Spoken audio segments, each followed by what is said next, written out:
እህቴ ልታገባ ነው። ለሊት እየዘመርን ሙሽራው ወጥቶ ወደ ቤተ መቅደስ ይዟት ሊሄድ ሲል ግን እናቴ እየየዋን ታስነካው ጀመረች። የእህቴና የእናቴን ቅርበት ስለምናውቀው አዲስ ጎጆ ልትቀልስ መሆኑ መራራቁ አስፈርቷት መስሎን ነበር። በኋላ ግን ቀረም ብለን እታዬ ምን ነው ምን ሆነሻል? በዛሬ ቀን አልናት ዙሪያዋን ከበን። እሷም ከመቤቴ ሳልታረቅ አለች ሳግ እያነቃት። እንዴ እታ መቼ ተጣላችሁትን አልኳት ፈጠን ብዬ። አይ ያኔ ልጄ ታማብኝ መከራው ቢከብደኝ ልጄን ካላዳንሻት እናት አይደለሽም እንዳልኳት በዛው ቀረው። እሷ ግን ልጄን በሰላም እጇ ምራ ህመሟን አርቃ ደሞ በክብር ልትድራት ነው። እኔ ከመቤቴ ሳልታረቅ እንዴት መቅደሷን ልርገጥ አለችኝ። የታየ ዋህነት ገርሞን ሁላችንም እየሳቅን እሷ እኮ የፍቅር እናት ናት፣ ከሷ በላይ እናትነት ማን ይረዳል?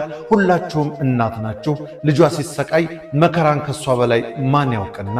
በይ ተነሽ ሙሽራ ልጅሽን ወስደሽ አንቺም ወድቀሽ ታረቂያት ብለን እታየን ይዘን ወደ ቤተ መቅደስ እየዘመርን ሄድን። ሁለት እናቶች ሲገናኙ ማየት ደስ ሲል ብታዩ። ቻቻ እንዳዘጋጀው በለጠ ሸቴ ዘሀገረ ኢትዮጵያ እንዳቀረበው። እኔ በፖለቲካ ልዩነትም አምናለሁ፣ በሰው ልዩነት ግን አላምንም። እንዴት?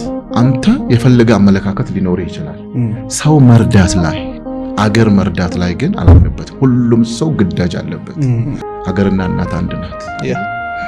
ስለዚህ እኔ ሀገሬን የምወድ ከሆነ ጥሩ ስራ መስራት አለብኝ፣ ወንድሞቼን መርዳት አለብኝ፣ ያለኝን ሼር ማድረግ አለብኝ። ከዛ በኋላ በአመለካከት ላይ ምክንያቱም የሰው ልጅ ነው እኮ ያደግንበት ቦታ ይለያያል፣ ያደግበት ቤት ይለያያል፣ የምታስብበት መንገድ ይለያያል። የሚያስማሙ ነገሮች ግን ሊኖሩ ይገባል።